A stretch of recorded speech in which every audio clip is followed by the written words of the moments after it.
Bueno, vamos a ponerla aquí. Sencillamente como concepto, seguro que ya os han hablado de la situación de diglosia o de poliglosia, ¿verdad?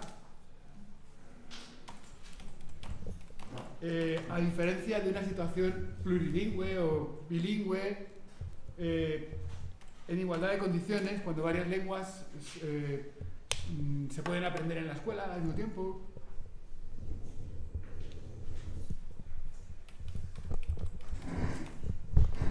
Lamentablemente, cuando estuve en México, la situación que yo viví era de poliglosia, es decir, que las lenguas indígenas estaban marginadas en la sociedad y en las universidades. Eso en parte se ha corregido y en parte no. Pero bueno, han pasado muchos años y algo se ha avanzado. Bueno, voy a comenzar ahora desde el principio.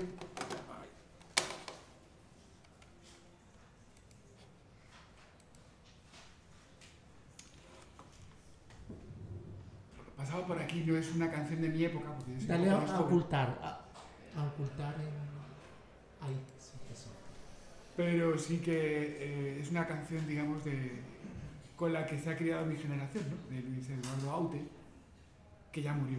A nosotros nos falta todavía un poquito para fertilizar la tierra. Hola. Hola, Noemí. Hola, Rocío. No, Noemí, Rocío. Aquí tenéis los datos personales que después, si queréis, podéis consultar a través de la presentación que os pondrá a vuestra disposición Juan Pablo en Perusa, ¿no? Que es donde trabajáis, o en cualquier otro espacio digital, entorno virtual de aprendizaje. La vida es breve, pero no tanto, porque ya tengo 56 años y la verdad es que he vivido más vidas que un gato. Es decir, soy profesor de secundaria, pero antes he sido becario de investigación en la universidad. La verdad es que, bueno, pues me solidarizo con Juan Pablo porque la universidad es un medio bastante hostil para los becarios. Para los seres becarios es un medio hostil. Y sobrevivir a esas pruebas y seguir, pues ya merece nuestro apoyo, sobre todo cuando uno no se ha tragado el sistema. En fin, que no es un sistema democrático, precisamente, como ya sabéis, ¿no? De hecho, la mayoría de los estudiantes aquí son mujeres y la mayoría de los catedráticos son hombres. O sea, eso ya es signo de que el sistema falla estrepitosamente. La vida es breve, pero no tanto. ¿Cómo me nació la conciencia? Hay una obra de Rigoberta Menchú, que fue Premio Nobel de la Paz, de la que nadie se acuerda ahora, pero fue Premio Nobel de la Paz en 1990, y dice así: me llamo Rigoberta Menchú y así me nació la conciencia. Cuando se escribió esa obra, Rigoberta Menchú no sabía escribir. Tuvo que dictársela a una estudiosa francesa en el exilio, cuando ella estaba exiliada, siendo muy joven, y ella la escribió en lugar de Rigoberta, que después sí aprendió a escribir, claro. ¿Cómo me nació la conciencia? Pues mira, un agujero en el muro. Yo me crié en un barrio obrero de periferia, como pueden ser aquí en Sevilla, más de la mitad de los barrios. Dentro del caballo tenía una casa, aunque era una vivienda en altura, pero precaria, pues como los pajaritos. Si habéis estado en los pajaritos de excursión, o habéis pasado por allí más, ¿no? Pues si lo sabéis. Y más abajo, por decirlo así, en la escala social, había un muro y detrás del muro chabolas. Entonces yo tenía un amigo que vivía en las chabolas. Entonces yo pasaba a través del muro para ver a mi amigo, ¿no? Y para mí ese muro se ha convertido en esa necesidad de ir más allá, de pasar a través del muro para comprender la realidad, porque si no, lo que vemos es lo que aparece antes en televisión, ahora en los medios sociales.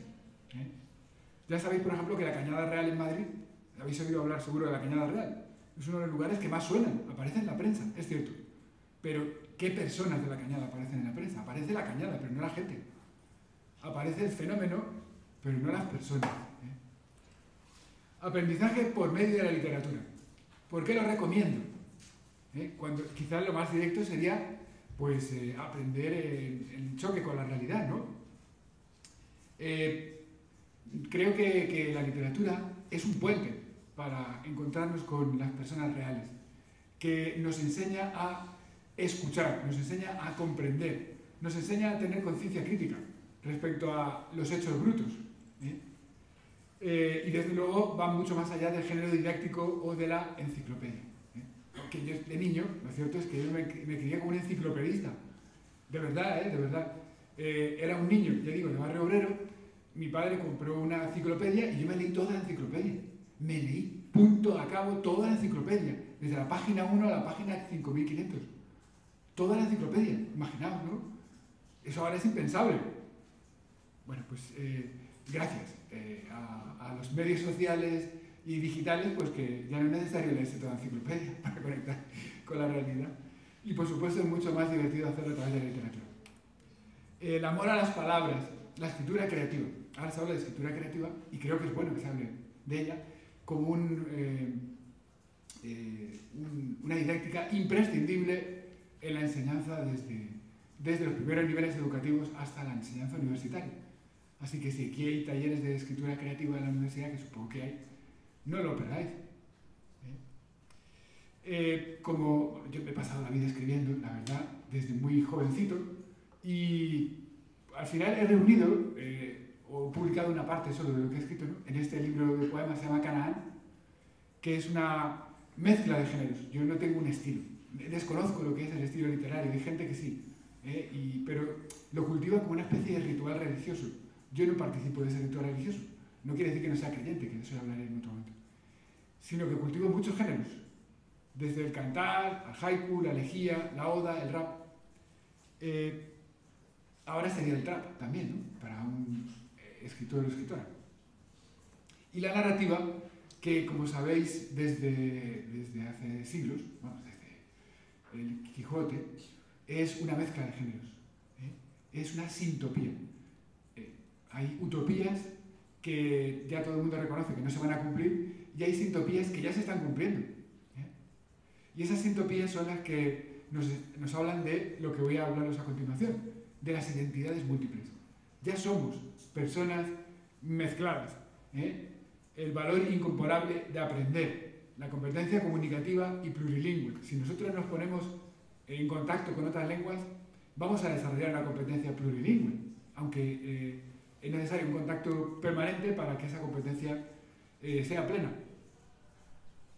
Eso da lugar a una riqueza cerebral, ¿no? Una riqueza neuronal, una riqueza de conexiones que Mikhail Bakhtin, que para mí fue muy importante en mi formación, pues yo hice mi tesis, lo que sería ahora el TFG, lo hice sobre Mikhail Bakhtin, se llama heteroglosia, es decir, la convivencia de distintos valores lingüísticos, no solo lenguas, sino valores lingüísticos. Y la polifonía, el hecho de que a través de la narrativa más estéticamente mejor, se expresan muchas voces, no una sola voz, muchas voces. Además de estos géneros, también el ensayo. El ensayo lo practicáis vosotros, lo estáis practicando vosotras y vosotros en la universidad. No sé si este año hacéis ensayos, Juan Pablo. Eso lo hacen en primero. Primero, vale. En tercero pueden opcionalmente, pero como tienen que tener una parte teórica, este año no lo he puesto. Bueno, pues ensayar es experimentar y es también discernir lo que se puede comunicar, porque hay cosas que están en nuestro cerebro que no se pueden comunicar. Es un idiolecto, es algo que no se entiende si lo comunicas. Pero ensayar es experimentar hasta el límite de lo comunicable. Lo cual quiere decir que es todavía más mezcla que la novela o que la narrativa. Yo he cultivado pues, muchos temas, principalmente el aprendizaje, porque mi tesis doctoral fue sobre el aprendizaje a través de las narraciones. Tardé 20 años en hacer la tesis, porque me querían imponer en la universidad una cosa que no quería hacer, y al final conseguí hacerla de otra manera 20 años después. De ahí han salido todos estos libros, Aprendices y Lectores, El Canon de la Vida, El Aprendizaje Sagrado, Memoria y Esperanza, Jesús el Aprendiz. Sí, yo estudié Biblia en la universidad. Esa es una de mis 7 vidas. Estudié Biblia en la Universidad de Comillas. Comprobé que el medio religioso en España es muchísimo más opaco que en Latinoamérica, donde también estoy viviendo, y que pues, había una jerarquía social asociada a la religión, ¿no? Que pues en España habrá muchos católicos pobres, pero quienes dominan esa esfera social, gente rica y poderosa. Entonces, bueno, yo pasé por allí, no me hicieron ni caso, pero yo extraí de allí un saber que después fue subversivo, porque claro, decir que Jesús no es un maestro, sino que es un aprendiz, y que hay que aprender a aprender con Jesús. Me decían, no es una tesis de pedagogía. No, claro, sí, lo que usted diga. Y que Jesús es el primer queer. No sé si habéis oído hablar de ese género, mezcla de géneros, ¿no?, que llaman queer, desde Judith Butler, ¿no? Pues también hay una lectura feminista, transgresora de la Biblia, que lleva muchos años, ¿no?, que por supuesto no es conocida a través de los púlpitos, no es conocida a través de los púlpitos. Los otros que hay en ti, porque como decíamos, somos identidades múltiples, eso se canaliza a través de distintas lenguas, de distintos dialectos, y también a través de distintos géneros, lo que yo llamo géneros 2, es decir, géneros discursivos, géneros literarios. La autodeterminación de género no es una concesión. O sea, la autodeterminación de género es que nosotros nos autodeterminemos, no es algo que nos vayan a conceder las leyes, la ley trans o la... Nosotros hacemos con nuestra vida lo que queramos. Es decir, para algo hemos conquistado una sociedad democrática. La hemos conquistado, no nos la ha regalado la monarquía, como ya sabéis. La hemos conquistado. Cuando yo era niño todavía vivíamos en la dictadura. Y os puedo cantar el Prieta a las filas porque me lo enseñaron. Y el Cara al Sol. Es decir, que la educación nacional católica o fascista se daba en las clases. No os engañen. Franquismo era franquismo, era una dictadura. Y represaliaba a sus enemigos. Y mataba a jóvenes. Y perseguía a sus opositores, ¿no? La autodeterminación de género, pues, la decidimos cada uno y cada uno. Yo tenía la oportunidad, desde que era jovencito, mi primera pareja más o menos estable era una chica lesbiana. Entonces, esa experiencia para mí fue transformadora. Fue transformadora.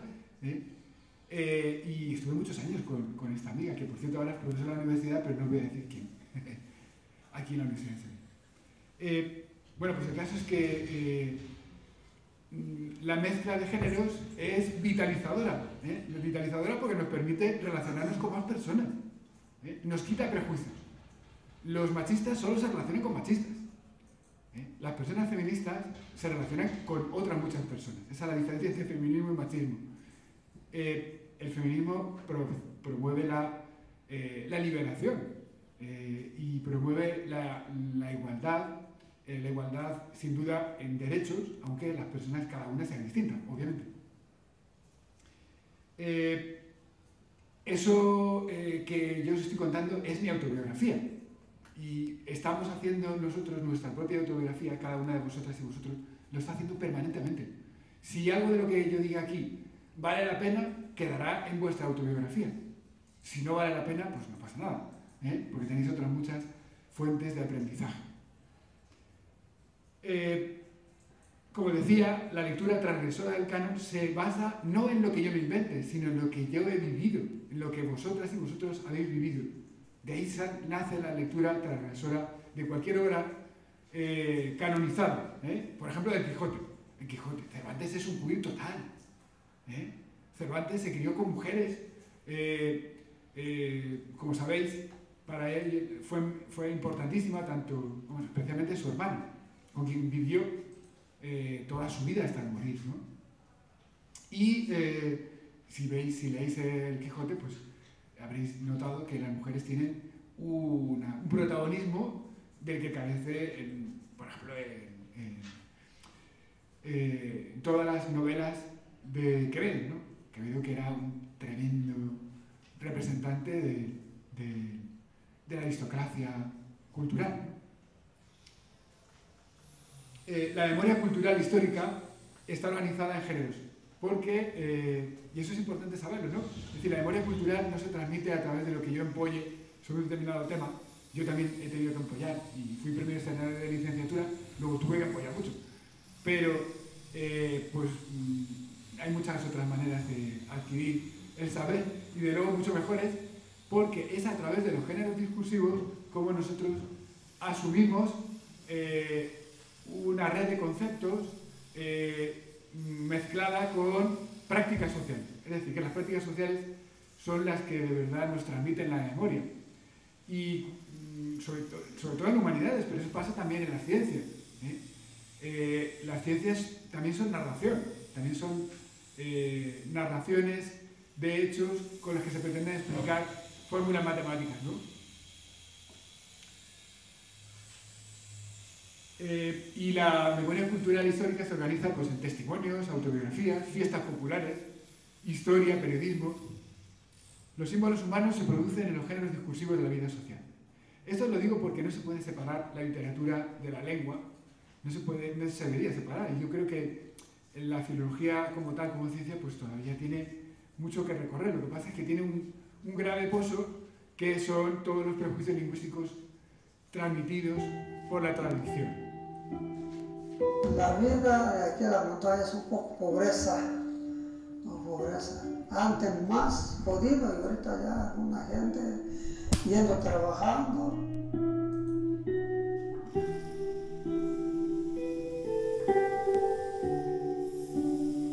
La gente, pues la mayoría vive en situación de pobreza, no hay trabajos, la gente emigra porque pues por la necesidad económica que tienen que salir de este lugar, se van a Chihuahua, Sinaloa, en varios estados de la República y otros se van a los Estados Unidos.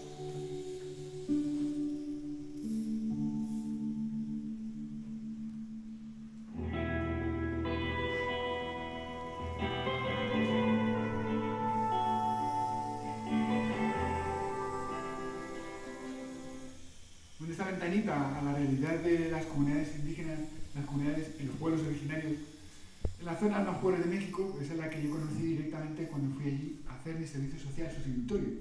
Yo primero fui objetor de conciencia, después insumiso, y finalmente me fui como cooperante a México. Allí lo que descubrí al llegar fue traumático al principio, y después fue una experiencia transformadora. Estas comunidades siguen siendo prácticamente igual de pobres que cuando yo fui, pero la zona en la que yo estuve trabajando, gracias a los proyectos de desarrollo en los que participé y sobre todo el movimiento indígena, sí que se transformó. Se construyeron carreteras para acceder a una parte de ese territorio, hay otras partes, como veis, que todavía siguen aisladas.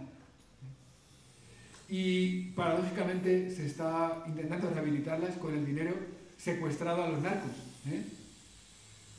Bueno, ya sabéis que la narcocultura en México es horrorosa, es una de las situaciones infernales que tienen que atravesar la humanidad en este planeta. También fui educador social en la Cañada Real. Explicar lo que es la Cañada Real para los sí, que no lo conocen. La Cañada Real es podría ser un barrio de Madrid, en realidad no lo es una zona totalmente marginal, desurbanizada, en la que no hay tendido eléctrico, agua potable, viviendas dignas, y eso está ocurriendo desde hace 50 años. Es una vergüenza para este país, evidentemente. Cuando yo estuve trabajando allí, estuve viviendo en la Cañada, y lo cierto es que participé de un movimiento social que sigue vivo, que sigue luchando por los derechos de estas personas, y apelamos a muchas instancias, ¿no? Al Defensor del Pueblo, al Tribunal de Estrasburgo, etc. Es lo mismo que están haciendo ahora. Pero, ¿qué ocurre? Que no se resuelve el problema global, se resuelve el problema parcialmente. O sea, yo estuve trabajando con 150 familias gitanas, y esas 150 familias gitanas, al final, encontraron una solución. Pero hay 4.000 personas ahora viviendo allí, ¿no? 2 años después, más de 1.000 niños y niñas en la Cañada Real continúan sin luz y sin electricidad. Durante estos 2 años nos hemos enfrentado a fenómenos como la tormenta Filomena o las terribles olas de calor de este verano. Por ello nos encontramos ante la Delegación de Gobierno de Madrid para entregar las más de 47.000 firmas que hemos recogido para exigir que se ponga fin a esta situación. Es un permiso para decir su clase que nosotros no tenemos luz. Y cuando vuelve a la casa, no hay luz, mamá. En el colegio hay luz. ¿Por qué nosotros no tenemos luz? No entienden. ¿Por qué solo niños?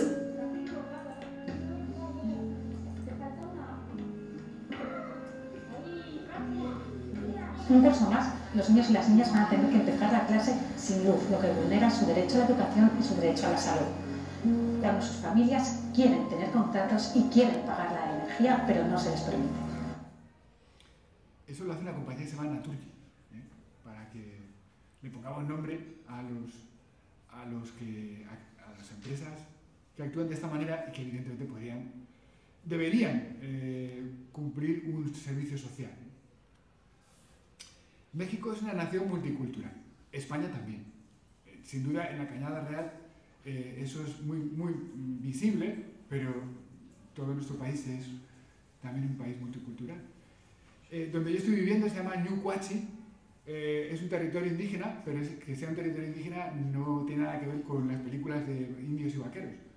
Es un territorio de una cultura milenaria, y en ese territorio no solo vive el pueblo de la lluvia, el Ñu Sabi, cuya lengua yo aprendí, el Tun Sabi, sino también los Mefá, la lengua tlapaneca, el Ñomda, la lengua amusa, Nagniñi, las lenguas triquis, los náhuatl, pastores en el español local, porque se dedicaban al pastoreo, los pueblos afromexicanos en la Costa Chica, es decir, hay mexicanos negros y viven allí en esa misma región. La población mestiza, por supuesto, y la población criolla, que es la que tiene el control. El criollismo en América Latina significa que los descendientes de europeos están en la cúspide de la jerarquía social. Y por lo tanto son responsables de las situaciones que se viven en esos países. Claro. Más que los demás. También hay otras lenguas y culturas conviviendo en la zona de Oaxaca. Yo estuve en Ñu Cuachi, que es en el estado de Guerrero, chapino, cuicateco, zapoteco. En México ya sabéis que hay 68 lenguas y muchas más en realidad, porque la riqueza dialectal es enorme. Como os decía, ¿cuál es la diferencia entre poliglosia y plurilingüismo? Pues que en la situación de plurilingüismo las lenguas se aprenden en las universidades, ¿no?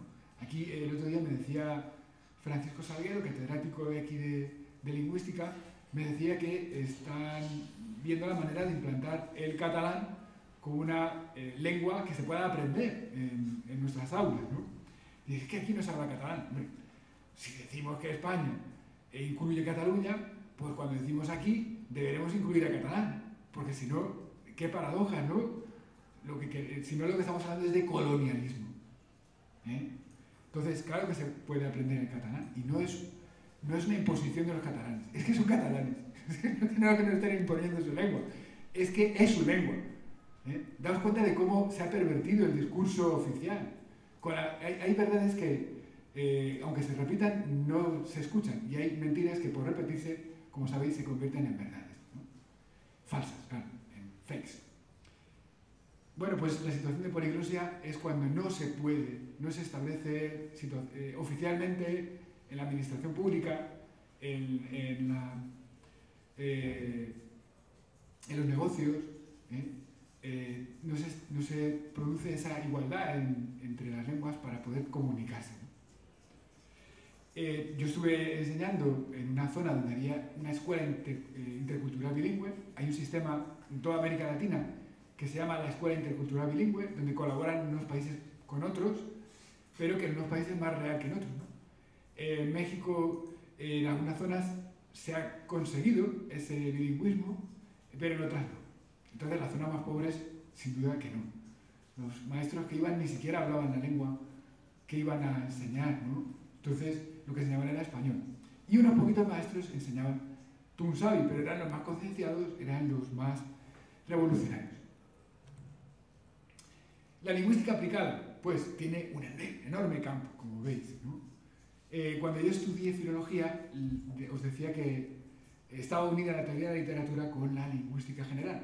Teoría de literatura y lingüística general eran una misma asignatura, una misma área. Y de hecho, pues yo aprendí lingüística del texto y me ha servido de mucho, en especial las teorías de Mikhail Bakhtin. Lo primero que hice allí fue una autodidáctica, porque hubo un compañero, siendo honrados y agradecidos, hubo un compañero mexicano que me ayudó a aprender el tunsavi, pero él tampoco era mixteco. Durante el primer año yo no entendía nada, en pocas palabras. Entonces, si yo llegué a aprender fue porque hice el esfuerzo de elaborar una didáctica que lo pudiera aplicar cualquier persona para su aprendizaje. Entonces, es una especie de autodidáctica. Y gracias a ese instrumento, pues en un año sí podía comunicar con las personas. Y también gracias a las situaciones que me tocó vivir, por ejemplo, una epidemia de cólera. Yo no tenía ni idea de medicina, pero tuve que leerme un manual que se llamaba Donde no hay doctor y manejar el dispensario leyéndome los prospectos de todos los medicamentos. Al final hicimos un algoritmo para resolver las situaciones y que nadie se nos muriera, obviamente. Al final se murieron 2 personas, o sea que no fue un éxito total. Para recordarnos no solo que somos falibles, sino que allí hacía falta un médico y no un sucedáneo. Pero sin duda que esa relación con las personas hizo que aprendiera la lengua con mucha mayor rapidez, porque tenía que entenderles para saber qué les pasaba. La alfabetización también es un área de la lingüística aplicada. Claro, diréis, bueno, aquí de la alfabetización se ocupan las personas que enseñan educación infantil, es cierto, pero en muchas otras áreas del planeta no es así. Entonces, yo tuve que salir como alfabetizador y así fue como tuve contacto con Paulo Freire y el método de Paulo Freire, que en América Latina ha sido fundamental para que muchas personas tuvieran acceso a todas las formas de cultura letrada, ¿no? Gracias a Paulo Freire. Y a todos los, por supuesto, a todos los alfabetizadores, movimientos sociales, organizaciones. Como yo quería alfabetizar en la lengua originaria, en tunsavi, tuve que tener en cuenta los acuerdos, las convenciones que establecía la de tunsavi, que es parecida a la Academia de la Lengua en España, pero bueno, pues es mucho más perceptible, que está en permanente debate y que hace todo lo posible por incluir a todos los hablantes en su trabajo, ¿no? La Real Academia en España poco a poco se va transformando en eso, pero todavía le falta, todavía le falta mucho. Un diccionario lingüístico. Palabras con valores, vectores semánticos y sintácticos. Cuando hice el diccionario la primera vez, el primer año, cuando lo hice, lo único que pretendía era aprender la lengua. Pero según fue avanzando el tiempo, pues intenté que ese diccionario pudiera ser útil para trabajos ahora muy necesarios, como es la digitalización de la lengua. La digitalización implica que quienes construyen los algoritmos puedan utilizar esta información, ¿no? Cuáles son los argumentos y los adjuntos verbales, los complementantes, los marcadores discursivos. Los complementantes es un concepto de la gramática generativa que es utilísimo y os invito a profundizar en ello a quienes os guste la lengua y la lingüística, porque facilita, ya digo, la transposición, la formalización de la lengua y porque la sintaxis, efectivamente la sintaxis es formal en nuestro cerebro, ¿no? Es una realidad formal, a diferencia de la semántica, claro. La descripción de una lengua oral. Bueno, puede ser útil la lingüística aplicada describiendo una lengua oral. ¿De qué manera puede ser útil? Pues devolviéndole a esa lengua, por ejemplo, el valor que tiene a los ojos de sus propios hablantes y generalizándolo en un medio universal, ¿no? Eso es lo que yo he intentado, la verdad. Las publicaciones que he hecho no me han servido para ninguna plaza de titular ni de nada. Además, de hecho, cuando yo publiqué el primer artículo sobre el tunsavi, una persona que yo apreciaba me dijo: yo creo que es mejor que te dediques a otra cosa, porque así no vas a conseguir nada en la universidad. Y yo, muchas gracias, muchas gracias. Por lo menos reconocía que la valoración del mundo académico respecto a las 6.000 lenguas que existen en el planeta es nula. O sea, le importan 3 pepinos. O sea, que nada. Aunque para nosotros lingüistas sí son importantes, ¿no? Pero para la academia nada. No tiene ningún valor de cambio. No lo puedes cambiar por una plaza de profesor. Nada. Sin embargo, es útil, como ya decía. Por ejemplo, a mí me ayudó a reconocer el valor de la lengua hablada en mi lengua materna. La lengua hablada, en la lengua oral, en la lengua materna, es riquísima. Y los que vayáis a enseñar en secundaria, que seréis muchas y muchos de los que estáis aquí, comprobaréis que Andalucía es una nación multicultural también y multilingüística. Es decir, que hay mucha riqueza dialectal. Y muchísima.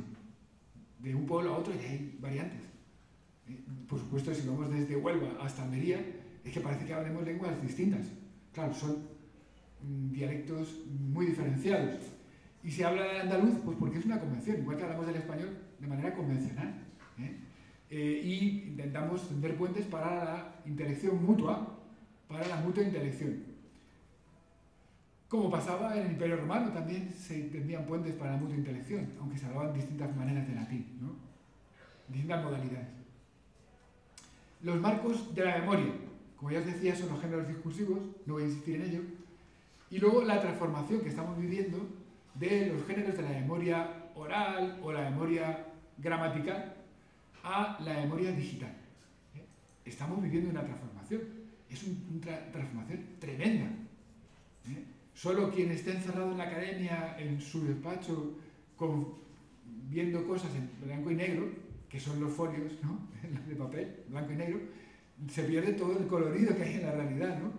En fin, evidentemente el Tunsavi ha tenido que difundirse a través de los medios sociales y al hacerlo se ha transformado. Y eso lo he estudiado, aunque nadie me lo ha publicado ni me lo publicará nunca, ¿no? Pero a mí me ha interesado porque también eso mismo está ocurriendo en el español. Está ocurriendo esa transformación. Lo escrito se está transformando en social, se está socializando muchísimo más a través de los medios sociales y la oralidad está ganando terreno, un terreno que había perdido, ¿no? La está ganando, lo está ganando. Proyectos con Juan Pablo, pues muy interesantes, la verdad. Yo tengo que decir lo mismo de Juan Pablo. A mí Juan Pablo me dio la oportunidad de reconectar con la lingüística porque yo había tenido que abandonarla para dedicarme a la secundaria. Es verdad que yo seguía trabajando en Tunsavi, pero para mí era una manera de mantenerme vinculado con el pueblo de la lluvia, que como habéis visto en esa ventanita, sufre marginación.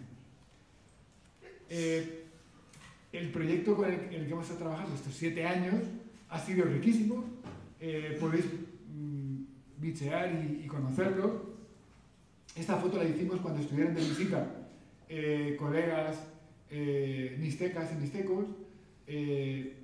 Aquí tenéis a Francisco Sánchez Bárcenas, tenéis a Ofelia, tenéis a Toño, que aunque no es mixteco, ha aprendido el mixteco y ha vivido con los mixtecos. Toño Guerra, que ahora es profesor en la Universidad de Chihuahua. Y también Jaime García Leiva. A Jaime García Leiva también lo tenéis por ahí, que es antropólogo, ha sido rector de la Universidad Intercultural, que por eso decía que han cambiado las cosas, ¿no?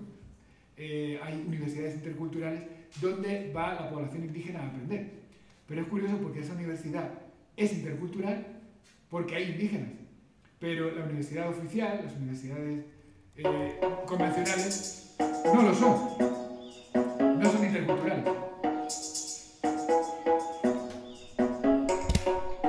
Puedes ponerlo en grande, pantalla completa, si quieres mostrarlo. Bueno, ahora no me va a dar tiempo, pero podéis ver, este es un documental basado en esos 7 años de trabajo y aquí tenéis la versión breve. Esto se presentó en la noche de los investigadores, pero no va a dar tiempo a ver. No creo, pero lo tenéis en el mensaje que mandé ayer. ¿Alguien lo ha podido ver? No. Bueno, pues lo tenéis en el mensaje de ayer, ¿vale? Si principio, por lo menos, de la versión breve.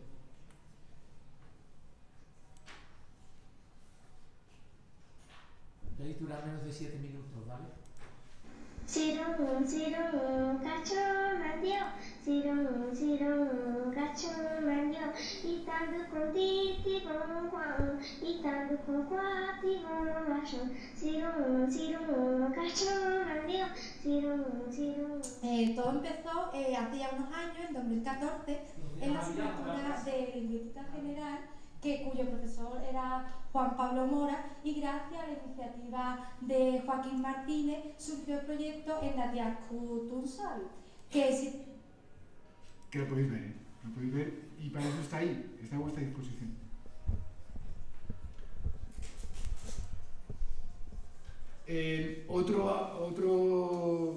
Otra esfera de trabajo común, liderada en este caso por Juan Pablo, fue el proyecto Roma. Roma Amor, porque él hizo un palíndromo, o sea, descubrió el palíndromo que había en Roma, ¿no? Estuvimos aprendiendo el lenguaje audiovisual con Alfonso Cuarón. A mí me fue útil como profesor de secundaria porque también es necesario enseñar lenguaje audiovisual, el lenguaje del cine, el lenguaje de los medios audiovisuales. Y lo relacionamos con el Tunsavi que se habla en la película, el Tunsavi de Yanitza y de Adela. Creo que es Yalitza, ¿no? Yalitza, perdón. Yalitza, ¿no? Es verdad, yo lo Una conozco. rata ahí. Yalitza.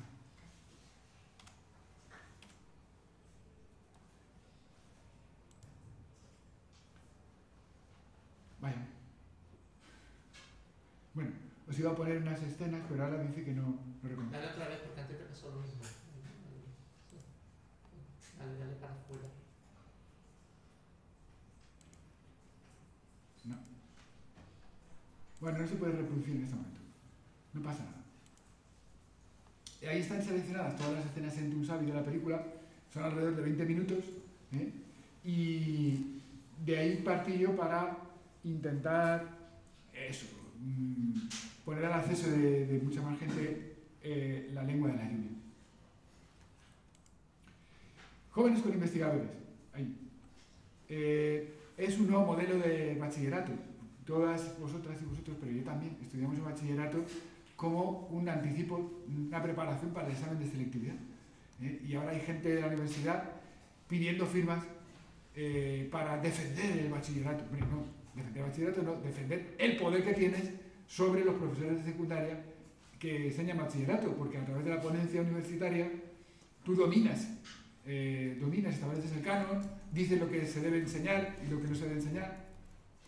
Entonces, cuidadín, ¿no? Porque ya digo que aquí hay personas que no se dan cuenta de que están ejerciendo el poder. Piensan que es con natural, que se lo han ganado, por decirlo así, ¿no? No, señor, yo soy premio extraordinario de licenciatura, soy doctor cum laude y yo no tengo ningún poder. Y estas señoras y señores, pues sí que lo tienen. Y establecen qué lecturas se deben hacer en el bachillerato. Bueno, por favor, que podamos establecerlo los profesores y las profesoras, ¿no? Y que además lo hagamos de acuerdo con el perfil del alumnado. No la misma obra para todos. No, es que así se generaliza. ¿Qué se generaliza? Eso es propio de épocas totalmente obsoletas o periquilitadas o fuera de tiempo, ¿no? Lo que hay que hacer es adaptar la enseñanza a la realidad de nuestro alumnado. Y por eso este proyecto es bastante chulo. Para empezar, Jóvenes con Investigadores cultiva todas las áreas universitarias que existen, ¿no? Por lo menos en aquellas en las que se presentan proyectos, y los universitarios, como Juan Pablo, se hacen corresponsables, es decir, asesoran a los estudiantes. Y para eso hace falta tiempo, para eso hace falta dedicación y que la universidad se transforme, como veremos a continuación. Lo primero que trabajamos juntos fue un proyecto sobre biografía lingüística de personas refugiadas.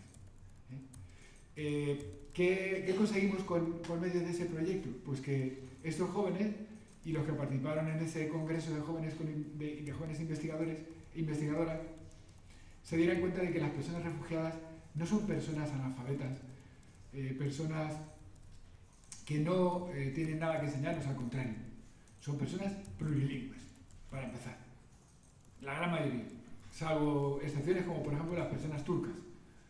pero incluso si son kurdas, ya son plurilingües. Además del kurdo, hablan el turco.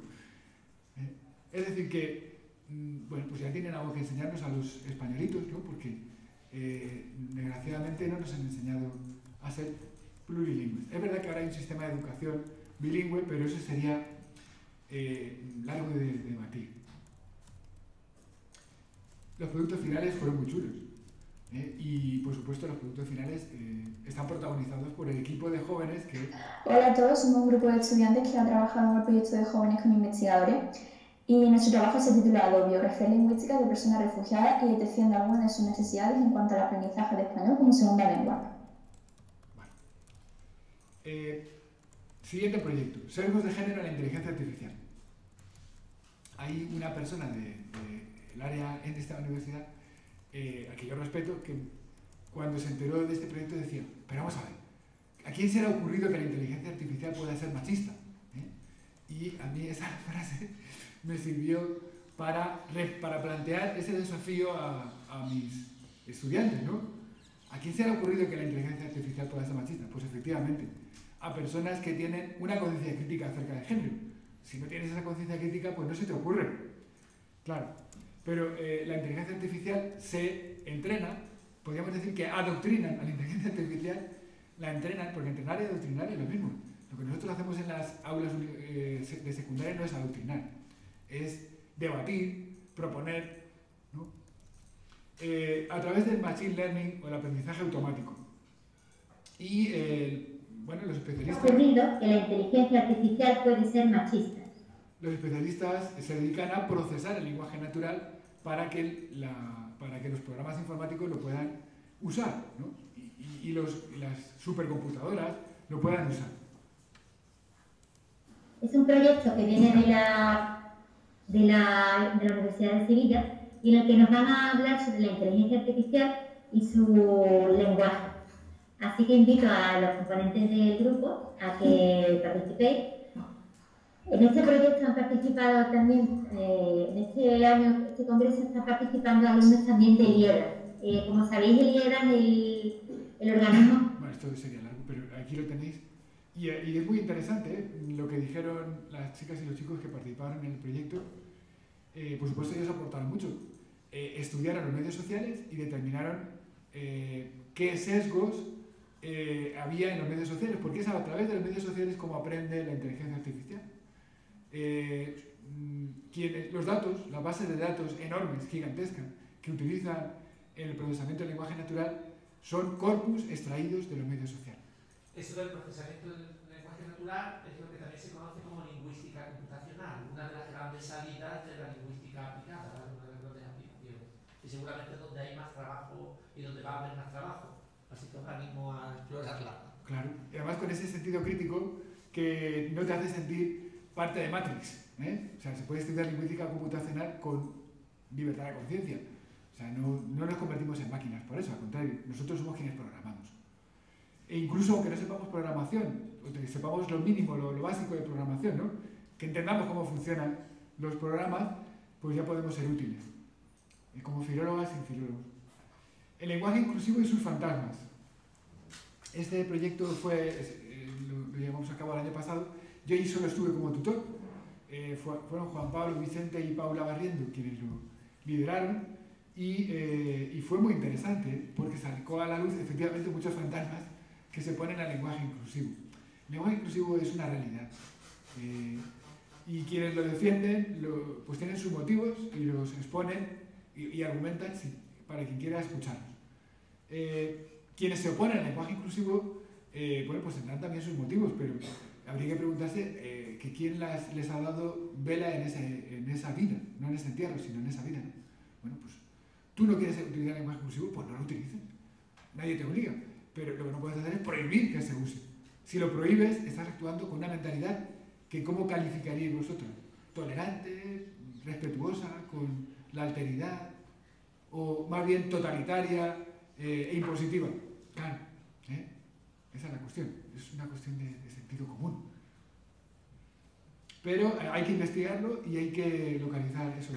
De hecho, esos fantasmas aparecieron incluso en la presentación que se hizo en el congreso final. porque la presión la recibe cada uno en su contexto, ¿no? Y recuerdo que una de las chicas que participó se sintió muy presionada durante todo el proceso y al final lo declaró. Yo esto no lo entiendo así porque creo que es antifeminista. Eso tiene que ver con el discurso TERF. No sé si habéis oído hablar de las feministas TERF. Yo soy muy respetuoso con la diversidad del feminismo. Algo se puede aprender de las personas TERF, que es que los cambios sociales no pueden ocultar la realidad biológica del sexo, ¿no? Eso nunca debe quedar oculto y la liberación de las mujeres implica también que salga a la luz esa realidad fisiológica, biológica de ser mujer, ¿no? Y bueno, pues sin embargo eso no implica, desde mi humilde punto de vista, aunque lo deciden las personas, que el lenguaje inclusivo sea nocivo, porque el lenguaje inclusivo no oculta nada. Es una tercera variante y está poniendo a la luz que hay otras maneras de vivir el género, como os decía, no solo queer, no solo trans, sino también la simple, bueno, la mezcla, las personas no binarias, ¿no? Las personas no binarias que no se declaran ni hombres ni mujeres, ¿no? A mí me costó asumir eso, ¿eh? Yo lo reconozco. Gracias a que he conocido personas no binarias, lo he asumido. Actualidad. En Barrios Altos. ¿Alguien ha oído hablar de Barrios Altos? ¿Sí? Sí, porque vivo ahí. Ah, sí. ¿Y dónde vive? En el Cerro de la Vida. Hola Rafa, sí, es verdad, sí, sí. Vale. Bueno, pues con Rafa yo estaba aprendiendo también en un proyecto tuyo sobre el calor, ¿no? Sí, sí. Bueno, pues Barrios Altos es una organización en la que han confluido todos los movimientos sociales y vecinales en Sevilla, que lleva años defendiendo sus derechos humanos, son sus derechos humanos. La última campaña de Barrios Altos ocurrió este verano y fue en defensa del acceso a la energía eléctrica en condiciones dignas, ¿no? Contra la pobreza energética. Y bueno, pues aquí os voy a poner una ventanita a lo que yo estoy haciendo ahora, que es recabar voluntariado para trabajar en mi instituto. Hay voluntariado social que trabaja por las tardes colaborando con asociaciones del barrio, pero también se puede trabajar por las mañanas, una horita a la semana, y de esa manera colaborar, contribuir a que nuestros barrios salgan de la exclusión. Hay un proyecto de este gobierno actual, de la Junta de Andalucía, que se llama "De la exclusión se sale". Pero claro, cuando tú dices "de la exclusión se sale", es que hay que ver, es que hay que ver. Para los que nos interesa el lenguaje, quienes amamos las lenguas, decimos, pero vamos a ver, ¿cómo puede una persona decir eso sin que se le caiga la cara de vergüenza? ¿Cómo que de la exclusión se sale? Como si fuera una droga. De las drogas se sale, hombre, de la exclusión se sale. La exclusión no es una droga, oiga. Que hay personas toxicómanas entre la clase trabajadora, sí, pero también entre la clase pudiente, ¿no? Entonces, es absurdo, ¿no? Nos están ofreciendo una versión de la realidad, que es a lo que me refería cuando decía que la memoria se construye a través de los géneros discursivos, ¿no? En realidad están construyendo una diatriba contra los pobres. Cuando dicen ayudar a los pobres están alegando, argumentando contra su cultura, diciendo los pobres tienen que abandonar su cultura y perder sus raíces para poder salir individualmente de la exclusión. Eso es lo que se llamaba la cultura de la pobreza en la antropología. Bueno, eso no existe, ¿no? Eso no existe porque esas características marginales, ya digo, se pueden dar entre personas de cualquier clase social, y son el resultado de otros muchos factores, como por ejemplo la salud mental. Si tú asumes las enfermedades mentales, las naturalizas y las intentas resolver, pues entonces acabas con gran parte de la marginación en nuestro país. Pero cuando estamos hablando de marginación social, entonces nos estamos refiriendo a que la pobreza se hereda. Eso es distinto. ¿Vosotros habéis visto La Peste? ¿Habéis visto la serie La Peste? ¿No? ¿Os ha gustado?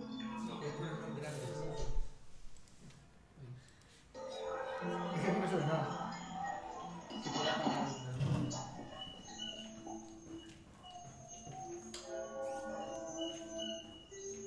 Se ve muy poquito.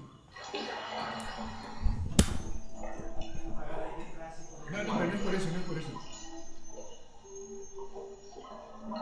No es por eso, es que el vídeo no tiene nada.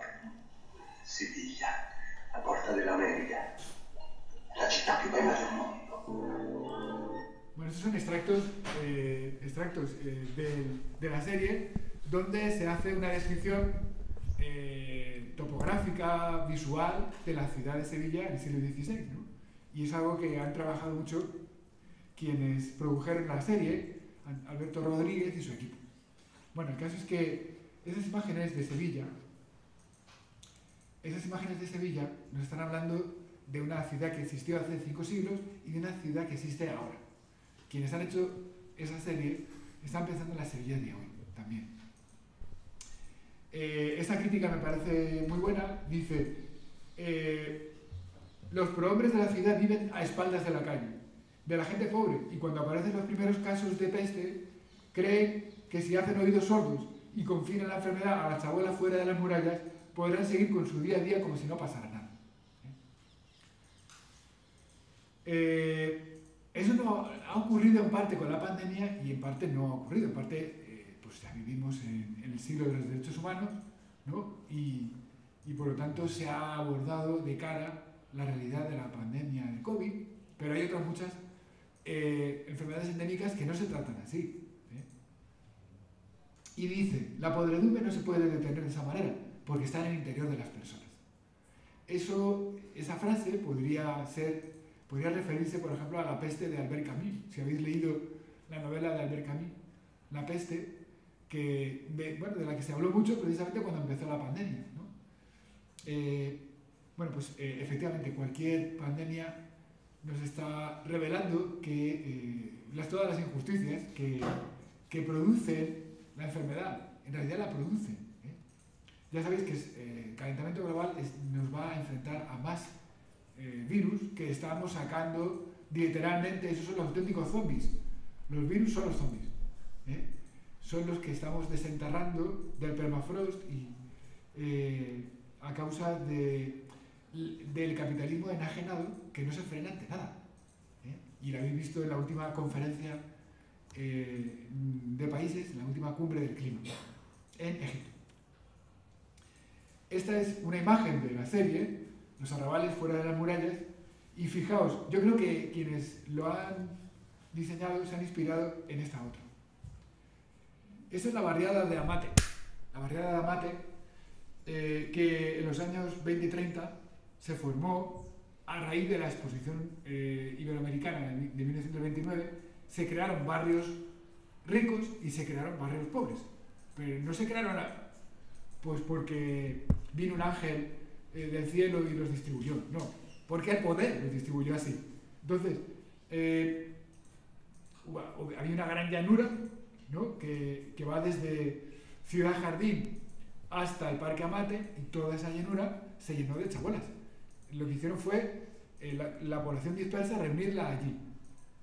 Y a esto le llamaban urbanización. A eso le llamaban urbanismo. Hay que ser sinvergüenza, ¿no?, para llamar a esto urbanismo. Lo que sí que era urbanismo era la ciudad jardín, construida para la exposición. Pero esto no era urbanismo. Esto eran chabolas. Hay una persona que después de, en ese proceso de recabar voluntariado, me ha dicho que él vivió en aquellas circunstancias y nos va a contar en el instituto cómo recogía el agua de la fuente, como estos niños que aparecen aquí en la foto. ¿Ha mejorado Sevilla desde entonces? Pues claro que ha mejorado Sevilla desde entonces. Por supuesto que sí. Pero como dice Pata Negra, como dice Raimundo y Rafael Amador en El error del Cayetano, Sevilla tiene dos partes bien diferentes. Una, la de los turistas, y otra donde vive la gente. Así que quienes sois estudiantes Erasmus en Sevilla, os invito a que conozcáis el resto de Sevilla, que ya no es una ciudad de chabolas, pero sí que son barrios en condiciones no suficientemente dignas. Esta parte que era en directo.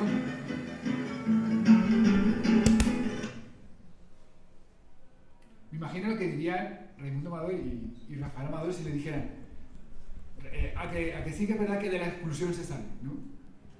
Eso, es que es fuerte, es fuerte.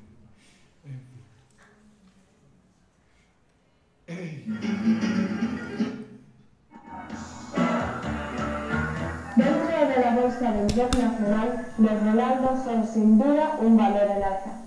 Esto para mí es parte de mi juventud, pero claro, para vosotros es prehistoria. Esta es Cristina Rosenfinge y los Ronaldos, un grupo que ya son mayores, pero en aquella época los Ronaldos, que eran niños pijos, al fin y al cabo, eran niños pijos, asumieron el rock del Cayetano y lo hicieron parte de su acervo cultural. Entonces era un momento de confluencia en España, ¿no? Y ha habido otros, y vosotros estáis creando también otros momentos de confluencia. Y ellos cantaban efectivamente esta misma letra. ¿Por qué Andalucía tiene 11 de los 15 barrios más pobres de España? Pues es una pregunta muy razonable, ¿no? ¿Sí o no? Es una pregunta razonable. Cerca de 3 millones de personas se encontraban en riesgo de pobreza en la comunidad andaluza. El porcentaje de jóvenes entre 15 y 29 años que ni estudian ni trabajan supera el 20% en Andalucía. Es verdad que es un porcentaje que ha descendido después de la crisis económica de 2008, pero vamos, que todavía sigue siendo un 20%. ¿Estamos en camino hacia la solución? Bueno, veamos, los barrios con menor renta de España. Polígonos son 3 barrios, que son Los Pajaritos, La Candelaria y Amate. Torreblanca, Oliva Letanías, Palmete, Padre Pío, Polígono Norte. Yo no sé si alguna de vosotras y vosotros, que sois estudiantes que proceden de otros pueblos, en Sevilla, estáis viviendo en pisos alquilados para estudiantes. ¿Sí? ¿Y en qué zona vivís?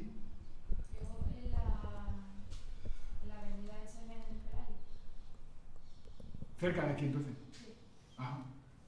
¿Y los demás? ¿Los demás? Claro, sí.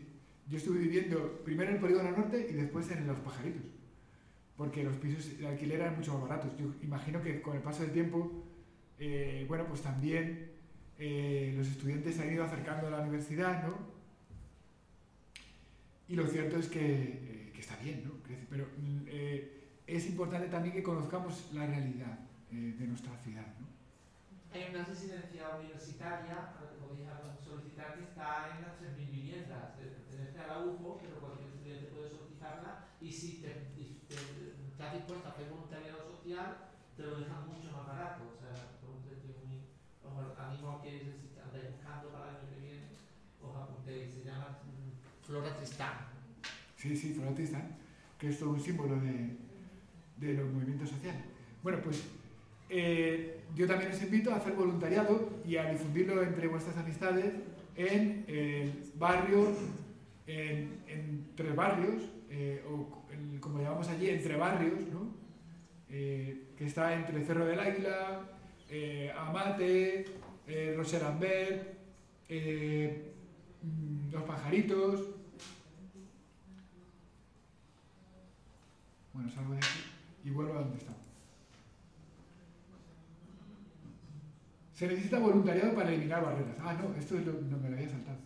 Para eliminar barreras. ¿Qué barreras estamos hablando? Falta de expectativas. Esa es la barrera más importante. Como os decía, la memoria, la identidad se construye en géneros discursivos. Entonces, en la vida cotidiana, en el lenguaje cotidiano, de nuestros barrios falta utopías, o mejor decir, sintopías. Es decir, para que la pobreza no se herede, como hemos visto, desde la peste hasta la actualidad, para que las personas puedan participar en un movimiento social que reurbanice Sevilla, hace falta empoderarlas, y por lo tanto alimentar sus expectativas.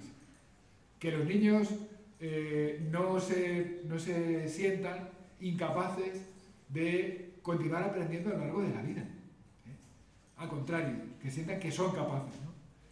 En mi alumnado, yo tengo 24 alumnos en mi tutoría, son 14 repetidos, en realidad son 15 porque hay un niño que no ha aparecido, está desaparecido. Hay un niño desaparecido en mi clase. Nadie sabe dónde está, ni su familia ni él. Hay 4 con materias suspensas de primaria, en primero de secundaria, y muchas familias, todas las familias tienen dificultades socioeconómicas, claro. Así pues, ¿qué puede hacer voluntariado contra esto? Muchísimo. Porque los niños, cuando están en el aula, para poder convivir entre ellos necesitan la presencia de una persona adulta. Y bueno, podríamos hablar sobre por qué, pero lo cierto es que es así. La presencia de personas adultas en el aula les ayuda a convivir. Hay una tendencia a la segregación, que es la segunda barrera, y el voluntariado interclasista rompe esa barrera, y es algo que los niños y las niñas agradecen. Otra barrera es la enseñanza monolítica o paleolítica, ¿no?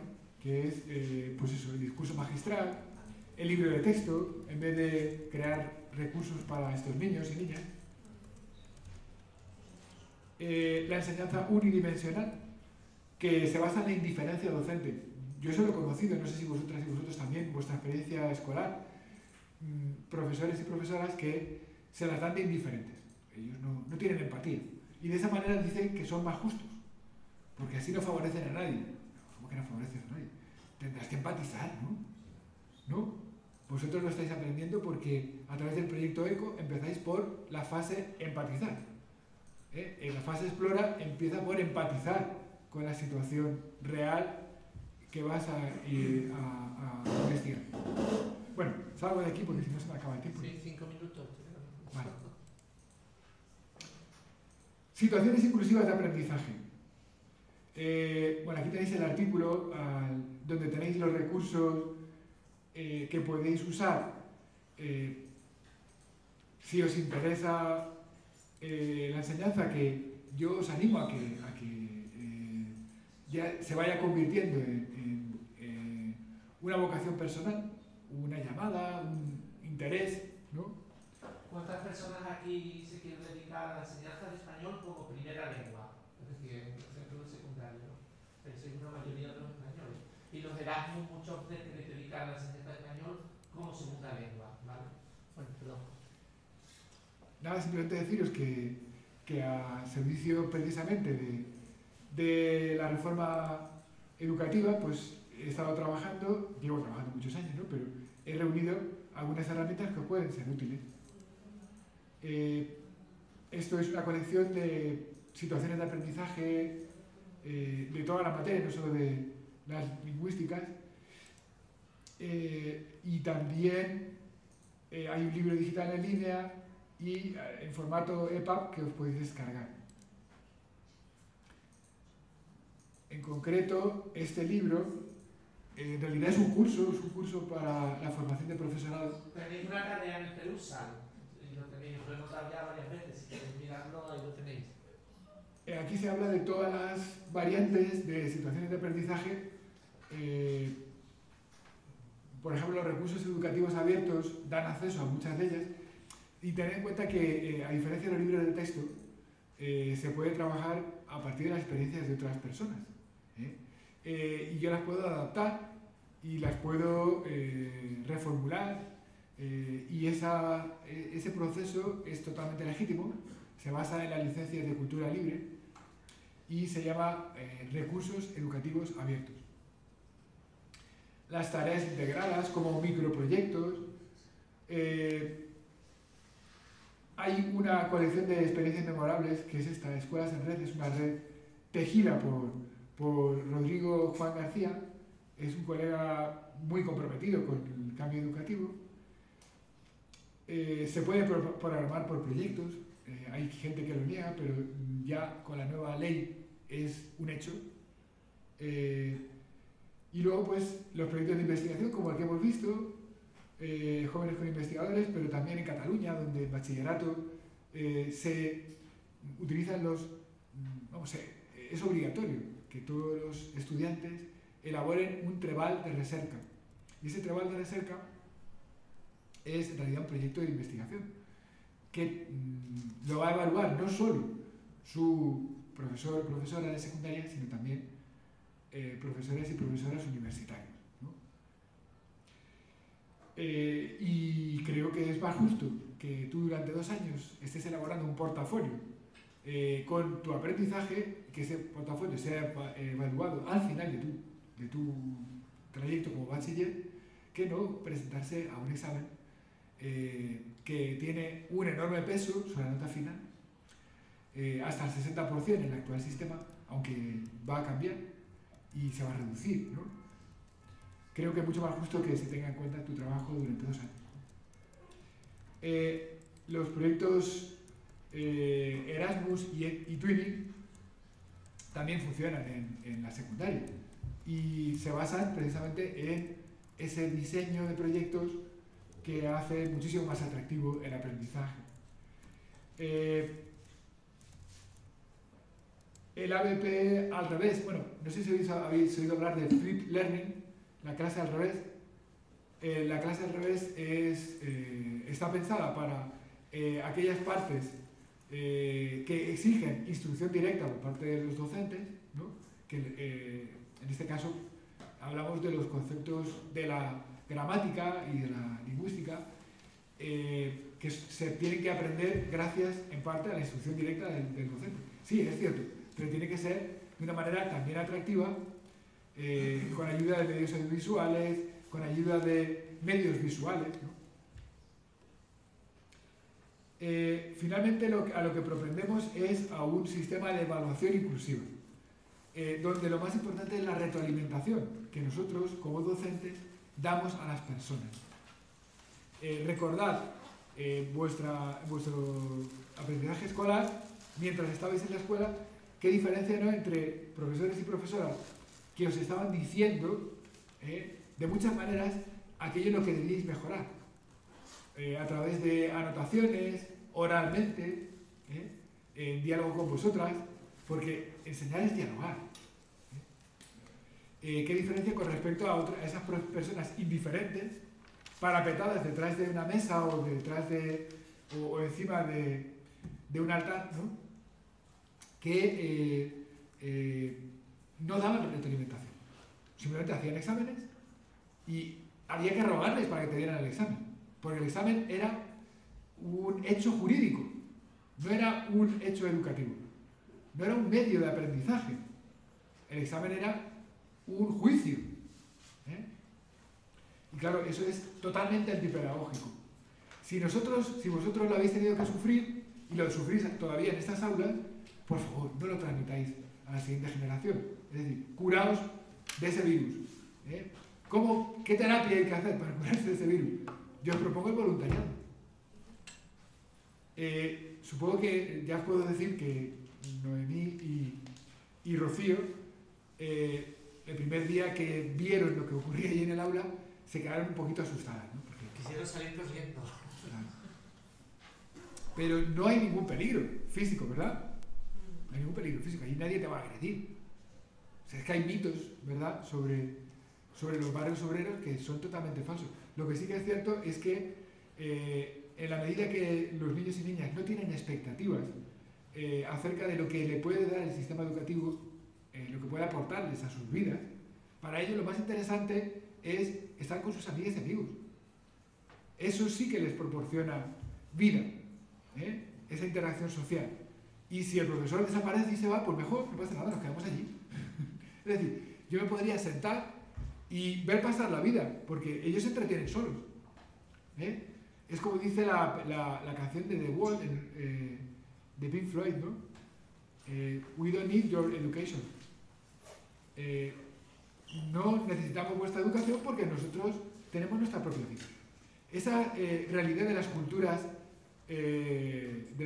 obreras y de las culturas juveniles hay que introducirla en la educación para que lo que enseñemos sea atractivo. Y os voy a poner un ejemplo. Ahora mismo yo lo que estoy trabajando es el Banco Común de Conocimientos. El Banco Común de Conocimientos consiste en que ellas y ellos, para empezar, valoran lo que saben y escogen una de sus aficiones para enseñarla a sus compañeras y compañeros. Y pues, de tal manera tienen que aprender a explicar lo que saben hacer y a crear un tutorial para que otros puedan aprender, ¿no? Esa es una variante, es una de las variantes de las situaciones de aprendizaje. Hay otras muchas, ¿no? También hemos trabajado hace apenas 2 semanas, vosotros también estuvisteis, ¿no? En el proyecto Just One Planet para crear esa comunidad energética en el barrio. Hemos trabajado de manera interdisciplinar para crear una comunidad energética para que no solo las familias ricas de Sevilla con casoplones se aprovechen de las subvenciones por la transformación energética, porque está ocurriendo así, yo vivo en Mairena y el otro día hablaba con un técnico, un ingeniero que me decía, sí, acabamos de instalar 22 paneles solares en una casa de aquí, del barrio, de Simón Verde. 22 paneles solares. ¿Y eso para qué? No, es en razón de lo que consumen. O sea, que esa familia que vive allí consume, con 22 paneles solares, para vuestra información os diré que se puede alimentar un edificio entero de viviendas de nuestros barrios. Un edificio entero de viviendas consume la energía que consume una sola familia en Simón Verde. Bueno, pues la comunidad energética lo que permite es que las comunidades de vecinos tengan acceso a los paneles solares, porque ahora mismo no tienen capital con el que poder invertir y colocarse sus paneles. Aunque haya una subvención, esa subvención no cubre todo y no tiene ningún capital ahorrado para poder poner los paneles, ¿no? Entonces, esa es una de las cosas en que trabajamos como centro, Nosotros no vamos a resolverlo, pero sí estos chicas y chicas se van a dar cuenta de que pueden ser útiles a su barrio y que educarse sirve para algo, no solo para bailar el agua a un profesor o una profesora, sirve para algo, le sirve a sus vidas. Y con esto termino, compañeras y compañeros, nos vemos en los barrios. Me gustaría que hablaran un momento, ya que han venido a Sofía, seguramente la reconoceréis del vídeo de la guía, recordad que lo puse el otro día, pero contad un poco quiénes sois, tenemos solamente 2 o 3 minutos, pero vale, quiénes sois, los proyectos que habéis hecho en las asignaturas, porque ellos están ahora en esa fase de inquietud, y lo que estáis haciendo ahora con Joaquín, porque después de 20 emails a vosotros, a los de temas de lingüística del cuatrimestre que viene, a los de temas del año pasado, a los de las amigas que respondieron, aparte de Rafa, que intentó pero no podía por su horario, fueron ellas, esta oferta de voluntariado que lanzó Joaquín desde el principio de curso. Yo os animo que mientras Joaquín esté en ese centro y esté con esa oferta abierta, en cuanto tengáis oportunidad, contactar con él e intentar hacer lo que están haciendo Rocío y Noemí. Y firmando las listas rápidas antes de que acabemos, ¿vale? Porque para la gente que va a venir a clase quiero que vea esta charla y quiero asegurarme que lo van a ver. Firmar rápido, daos prisa en firmar. Vale, pues somos estudiantes de filología, a las puertas ya de terminar, y como tenemos tiempo libre, porque estamos ya para terminar con alguna asignatura del TFG, pues nos apuntamos al alumno interno para colaborar con estos niños que nos hace mucha falta. Y yo, en mi opinión, enfrentarnos a su clase es enfrentarte a la vida real y que después de eso tú vas a ir a un instituto sin miedo de lo que te vayas a encontrar. Porque ya te digo, después de enfrentarte a esta clase con 14 repetidores, creo que no vas a ir a otro sitio así, la verdad. Y bueno, los proyectos que nosotros hemos hecho, lingüística aplicada lo hicimos por separado, pero el año pasado hicimos en temas de lingüística un proyecto que surgió a raíz... Resi, ¿no? Resi. que surgió a partir de otro voluntariado, que este era en Utrera, que era con niños en riesgo de exclusión social, con un barrio marginal de allí, y vimos que necesitaban una metodología, algo para ayudarles a integrarse tanto en la sociedad como en el tema lingüístico, porque ni siquiera conocían la lengua y se les estaba imponiendo en el instituto o en el colegio que aprendiesen otras materias. Contar cómo fue vuestro reto el año pasado, cómo llegasteis a él. Bueno, fue más bien el vuestro de aprendizaje-servicio, ¿no? Porque estabais ya de voluntarios, ¿no? Pero ¿cuál era el reto que teníais? El reto nuestro era intentar enseñarles español muy rápido, porque estaban impartiendo ya asignaturas en el cole o en el instituto en lengua castellana, entonces era a enseñarles nuestra lengua de forma didáctica, visual y de forma que sus padres, con materiales que sus padres, que tampoco conocían la lengua, pudieran sentarse con ellos para poder realizar las tareas del cole. ¿Y ese proyecto del año pasado está sirviendo en la experiencia actual? Sí, mucho. A ver, en clase de Joaquín no hay ningún niño que no conozca la lengua, porque todos son españoles, ¿no? Hispanohablantes. Pero lo que es la experiencia nos ha hecho que cuando llegamos allí no nos chocara tanto, por lo menos a mí, porque después de lo que viví el año pasado, ya te choca, pero de otra forma, porque ahora conoces la realidad en el instituto. Yo la conocí en una actividad extraescolar.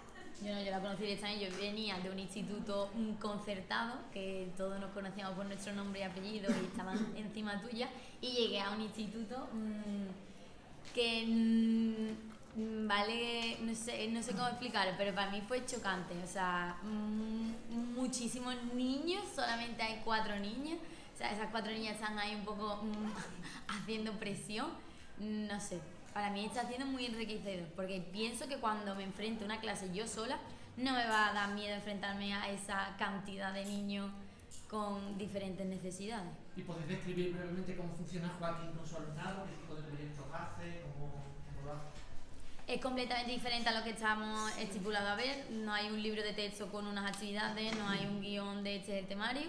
Hacemos un proyecto en lo que ellos Lo que intenta sobre todo es motivarlos para que conecten tanto con la tecnología como con la lengua, como con ellos mismos. Y que se vean capaces de hacerlo, clase. porque a lo mejor una actividad en un libro no son capaces de hacerlo por sí solos, pero los proyectos que estamos haciendo con él sí se ven capaces de hacerlo, que es muy importante. Sí. Es muy importante que ellos sean capaces de hacer por sí solos algo. Porque sobre todo lo que necesitan estos niños es motivación, y Joaquín nos lo puede decir, porque lo primero que nosotros nos comentaban cuando llegábamos era: es que yo no soy capaz de hacer eso, yo no sé escribirlo, yo eso no sé. O el caso de, no, yo es que soy disléxico y nada sé hacerlo. Y no voy a aprender porque soy disléxico. Y tenemos a mi compañera, que es una superviviente. Sí, o sea que... Pues nada, nosotros animamos a todos a que participéis con Joaquín o cualquier solamente otro voluntariado. 1 hora a la semana mínimo, o sea que va a ser muy enriquecedor. Y desde aquí se llega muy fácil con el metro. El metro está al lado, o sea, está prácticamente al lado. En 20 minutos estás allí, desde aquí. Y que no hay ningún peligro, porque nosotros cuando nos apuntamos era como, nos harán algo, no sé, íbamos con miedo al principio. Hombre, el primer toma de contacto fue una persona, una madre, llorando. Fue primera toma de contacto. Llegamos, una madre allí llorando porque su hijo no quería ir al instituto y ella ya no sabía qué hacer. O sea, esto está pasando real en nuestras aulas y nosotros que estamos aquí no somos conscientes. Yo por lo menos no era consciente de que estas situaciones pasaban. Bueno, yo quería comentaros que todo lo que estáis aprendiendo en lingüística aplicada se puede convertir en una situación de aprendizaje. Entonces la propuesta que os hago, además de venir a hacer voluntariado, es que en vuestro proyecto la fase CREA incluya diseñar una situación de aprendizaje que se pueda aplicar en secundaria, bachillerato, la ESO o incluso en primaria. Es decir, que os planteéis cómo podréis enseñar incluso eso. En la universidad, para claro, enseñar incluso en la universidad. Efectivamente. Forense, por ejemplo, digo que si puede ser vuestra posible idea de solución al reto lo que estáis planteando. Claro, pues, lingüística forense es algo que interesaría muchísimo a los bachilleres. O sea, poneos vosotras en la carne en vuestra carne hace unos años, cuando estabais en bachiller. si alguien plantea un proyecto de lingüística forense, se quedaría fascinado o fascinada, ¿no? Mucha gente. Entonces, vale la pena ponerse en la piel, empatizar con este alumnado posible y pensar cómo sería una situación de aprendizaje que les interesara, porque os necesitamos vuestro trabajo, una colección de situaciones de aprendizaje de la lingüística hoy, la auténtica lingüística hoy, para transformar la educación, porque si no los bachilleres siempre andan repitiendo lo mismo, que es hacer análisis morfológico y oracional, y eso lo llaman lingüística. Claro que es parte de la lingüística, pero en realidad es una pequeña parte, que la lingüística es muchísimo más amplia, como estáis experimentando, así que os animo a ayudarnos de esa manera también. Y tenéis muchos ejemplos en su manual, en el manual claro, tenéis para cómo enseñar de casos prácticos, de proyectos reales. Uno de vuestros proyectos se puede convertir en uno de estos recursos abiertos para quien quiera usarlo. Bueno, pues muchas gracias, Rocío, muchas gracias, Noemí, muchas gracias, Joaquín. Un aplauso para ellos.